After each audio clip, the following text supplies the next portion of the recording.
I'm joined by one of the great scorers of all time, Bernard King. Thanks so much for joining me, man. Absolutely, glad to be here. I was just reading some of your book, and there's so much interesting stuff in there to me. Like, to me, the player and coach dynamic, you talk about Hubie Brown.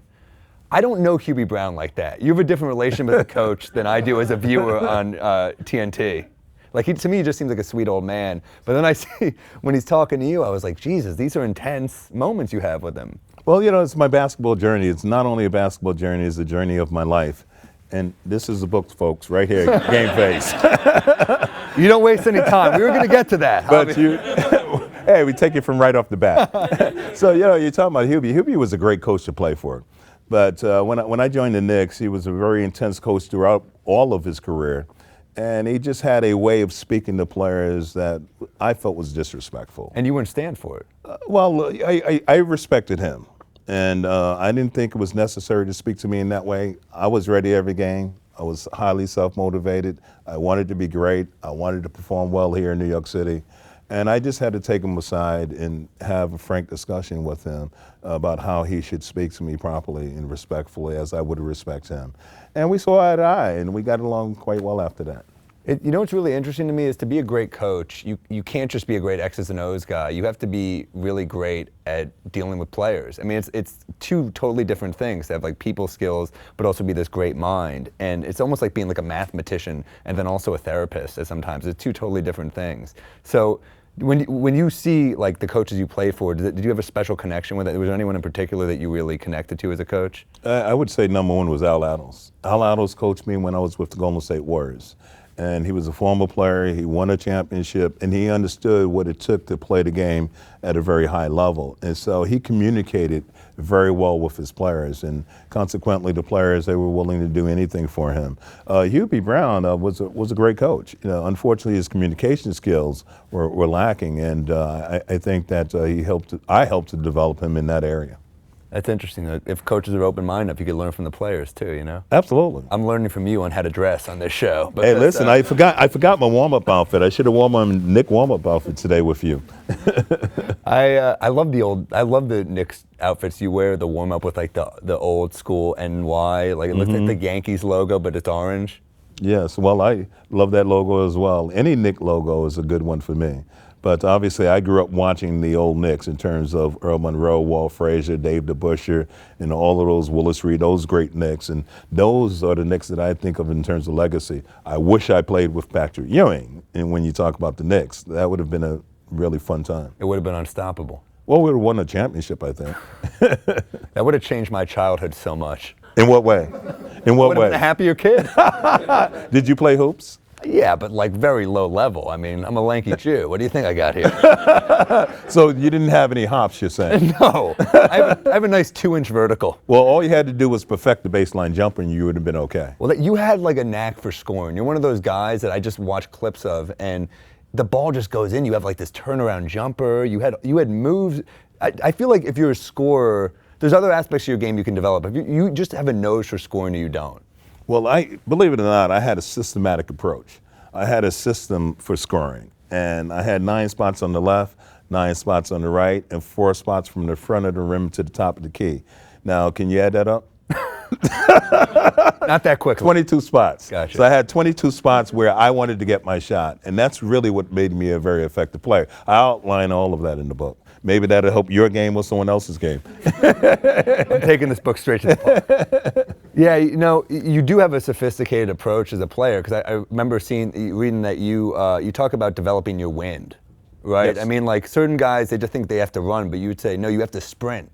So you would sprint. It's kind of symbolic to me that you would sprint across the Brooklyn Bridge, and then you're this New York guy, and then you're the New York captain. Like, that's kind of, don't you find that to be kind of symbolic? You know, it's amazing. It really is to think about it. A little kid from Brooklyn, nicknamed Little Swall. One day I take this basketball and I'm standing there in front of this rim and I can barely get the ball up to the hoop. And the next thing you know, I'm sprinting across the Brooklyn Bridge, and that was a reason to develop my game, was around conditioning and something that I learned by running across the bridge. And you know what I did? I used to run, because it was very challenging running across the Brooklyn Bridge, not quite the New York Marathon, but I would run thumbs up. And thumbs up means that I'm ready. And I used to do that on the basketball court as well. And you think about the wooden planks, and you think about the beauty of the day, the water, and the sun coming down. It was challenging, but it was wonderful. And I took that conditioning all the way to the NBA. Yeah, I mean, to me, you also said something in the book that was like it's painful. I mean, the moment where you knew you got injured, you knew you hurt your knee. Yeah. I mean, that's, to me, like, I've had bad gigs. I'm a comic. I've had bad gigs. I can see them coming a mile away. What is a bad gig for you? Oh, one time I was doing a gig, and this guy, we were like talking back and forth, and then he just stood up, and I heard him go, and I was like, this is not going to end well. Spat right here. That's a bad gig. But here's the thing. No. I get to go back up the next night. Oh, wow. Right? Like with you come down your knee, you're done. Yeah. Right? I mean, you have to it's not just a physical toll, but a mental toll that you have to really, I mean, you see it with someone like Gordon Hayward right now. Yeah, and that injury, it's like, it's not just the physical toll. It's like, how do you stay mentally tough in that time? How do you, I mean, you were at your peak. You were 28 when it happened? I'm 28, leading the league in scoring. Yeah. Voted most valuable player the preceding year. I'm first team All-Pro. So I'm at the pinnacle of my career at 28 years old. And can you imagine what it's like if you're in the air and you know your career is over? I can't imagine. Well, that's what happened to me. I'm chasing Reggie Theus down the court, and I planted it more aggressively than I ordinarily would because I was trailing him further away from the basket than I wanted to. And on that plan is when I actually tore my knee. And I go up into the air, and I'm in the air, and I'll never forget it. I said, oh my God, because I knew what happened to me and what transpired, that it was probably over. And for 24 hours, you deal with all the self-pity of that, and why me, and all the whys, and you cry for 24 hours. Right. And then after that, you have to now get refocused and think about how are you going to handle this, because no one has ever come back before. And I just was quite determined as I was to leave Brooklyn and get out of Brooklyn and go to higher heights. I was just simply determined to return from that. And you did return from that. I did. You know what really helped me? As a young kid, and I outline it in the book, I used to read psychology books, and I love psychology. And my mother would catch me in bed at night reading with a flashlight psychology books. And I learned from that. It taught me how to be analytical, how to be focused. And I utilized that during that period of 2 years that I worked 5 hours a day, 6 days a week, how to mentally prepare to deal with a situation like that. And it helped me tremendously reading those books as a youth. And I still carry it through life. But I tell you what, the last thing I did, each and every day after 5 hours, I took this right hand and I patted myself on the back. And I would say, great job today, Bernard. Great job today. And then I forgot about it until the next day. That's good. This went Tony Robbins pretty quickly. But no, that's great. I mean, look, you played in. I'm sorry. How much is a man worth? A lot. Okay. Checkmate. So you played in this amazing era of it's a little before my time, so I have to watch a game on like hardwood classics and stuff like that. But that era to me is so great. Like the 80s and 90s, there's something so, and I love the game still, obviously, but there's something so gritty about the 80s. I think of like the Bird. You were in a tough conference with Bird and Isaiah. You had Bird, you had, think in my position, Isaiah, of course. But Julius Erving. I'm thinking about the guys I have to defend that's going to embarrass me every night. Who was the toughest to defend? Dr. J, Bird? You had so many guys. You had Larry Bird, you had Dr. J, who was my standard, you had Dominique Wilkins, you had Alex English, and just great. It was Alex English, one of the great underrated scorers. Yes. I mean, did he not? I think he led the league in scoring for the 80s, right? Oh, he did. Unbelievable player. Incredible player. He played in Denver, so a lot of people don't know that much about his career because he didn't get the publicity. But he's one of the all-time greats. I'll tell you a funny story. My rookie year, when I began with the New Jersey Nets, second game in, first game scored 13 points. That's an off night for me, by the way. Yeah. 13 points. Okay. I know. I saw your And you're nervous. You're beginning your career. And the next night, we're facing the vaunted Dr. J. 20 years old, and I'm facing Dr. J. Now, between the lines, I don't care who you are. I don't respect you between the lines, but this is Dr. J. So I go out, I drop 42 at 20 years old against the standard, my standard. I get dressed, I feel good, I put on my pinstripe suit, take the shower, walk out the locker room, I look down the hall. Wow, she looks good. Gorgeous woman. I'm thinking I'm confident, let me go meet her. So I walked down the hall and I said, may I have the pleasure of introducing myself to you? My name is Bernard King. You know what she said? Why? What'd she say? Get out of here, Bernard, I'm Doc's wife. Wow. I said, oh no, and I scurried away before Doc came out. But then at the end of the night, you gave yourself one of these. No, I didn't pat myself on the back for that one. But you dropped 42. No. Yeah, for 42, yeah, but not for talking to Doc's wife. That's pretty wild. Does he know this story? I hope not. And if he does, he may know it by now. So he was definitely one of the. I mean, Bird has got to be unbelievably tough. Well, Bird was awfully tough. I indicated in my book that he was the toughest player I ever had to guard and I had to play against. And the reason for it, he's 6'10". Hit the three-point shot, he can post you up, and he can see over the top of you at 6'10", so he can always pick you apart with the pass. And he was a great rebounder as well, and putting the ball on the floor in the open floor. So he was my toughest player I had to defend. But I wonder why he didn't defend me. Just something to think about. So are there guys now, I'm sure you've heard the Carmelo comparisons, being a New York Knick. Yeah. Like, are there guys in the league right now who remind you of you in any way? I would have to say it's Carmelo. Yeah. And the reason why it's comparison, Carmelo shared this with me and he said it publicly. He used to watch my game tapes to help to develop his game. And actually I would see it in his game when he played. There was one move in particular that I loved. Left-hand side of the floor, visualization is very big for me. I see it. I'm in the garden right now. Left-hand side of the floor. Yeah. Front court. Being defended by you. Is that okay? By you. Bad matchup. By you. Yeah. All right. I raise the ball like this over my right shoulder. Yeah. You as a defender, you reach. Yeah. Which I want you to do. And then when you reach, you straighten up. Yeah. And then I take the ball as Melo would. If you saw Melo do this move, you take it, you sweep it down low, across your legs, and you get that first step to the basket. And that was my best move. And Melo like starts with the face up and then just raise it up. Hold on, do it with me. Come on. You got the ball. Raise it up over your right shoulder.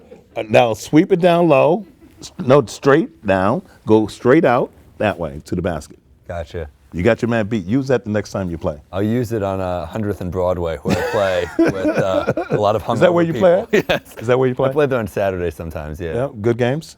I don't know by your standards. Well, hold on. This is a different standard today. Yeah. I don't play. You don't play, but I mean, those must have been the best years for you, like the Knicks years, right? Yes, without a doubt. To play, I mean, did people annoy you? They hit you up for tickets all the time, your friends you grew up with? Well, one of the things I had written into my contract when I played here, that I would get 15 tickets a game. So I didn't have to worry about being annoyed about tickets because I knew I had them for every single game, and I was grateful to the club for providing that. But playing here is nothing like it in the world. Yeah. Playing at Madison Square Garden. And not only feel it because of the fans, but you feel, at least I did as a kid from Brooklyn, you feel the aura. You feel the presence of the legacy of the great Knicks that came before. Yeah. And so every time that I would put on that uniform in the locker room, that's what I represented. I represented the history of the Knicks. I represented, sorry about that.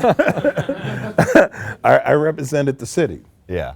I represented the heart of the city. Yeah. And I wanted to represent that every time I took the floor.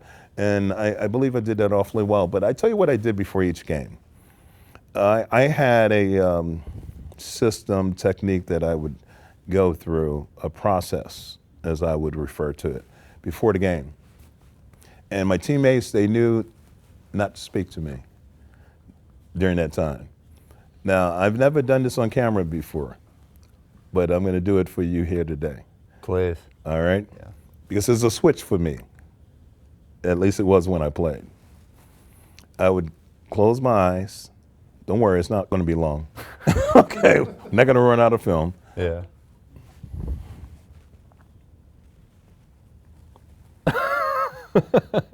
Are you about to kill me? You think you can guard me? No. I don't think so. So that was my game face. I like it. I like it.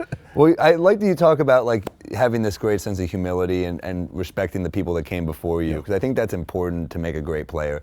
And I hope that the players who play now have the same mindset. And it seems like a lot of the great ones do. Like a lot of them, you'll hear someone say, you know, some great shooting guard now say, I watched T-Mac, I watched Kobe, someone. Yeah. So you hope that they watch the people that came before them, and they hope they watch you and it's on YouTube. There's footage. Well, I don't know if it, you know, watching me helps, but I remember talking to LeBron James when he was a rookie. Yeah. When he won Rookie of the Year, the NBA flew me in and asked me to be part of that celebration with Dr. J. And I went over and I introduced myself to him. He said, I know who you are. And he said, come here, come here. He was calling his cousin. He said, we were just watching you this afternoon, your mid-range game. I said, you know, you play like you've been in the league for 10 years, LeBron. Yeah. Where did that come from? Because it was amazing, the maturity level. You talk about watching other players. He said, what I did as a young kid growing up, he said, I would watch game film of great NBA players. And I would learn by watching Oscar Robertson or watching these other great players, and I would incorporate into my game. And it's amazing what he's done throughout his entire career is simply incredible. And then he hit on Dr. J's wife. Oh, no, come on, no. Well, it wasn't my wife, at least. Thank you so much for sitting down with us, Bernard. It was Absolutely. great talking to you. And Enjoyed the talking book, to you as well. Game Face, is available. Go out and get it, please. Get You'll it. enjoy it. Takes you on a journey. It's rhythmic. It's artistic. You'll love it. Thank you so much, man. Thank you for having me.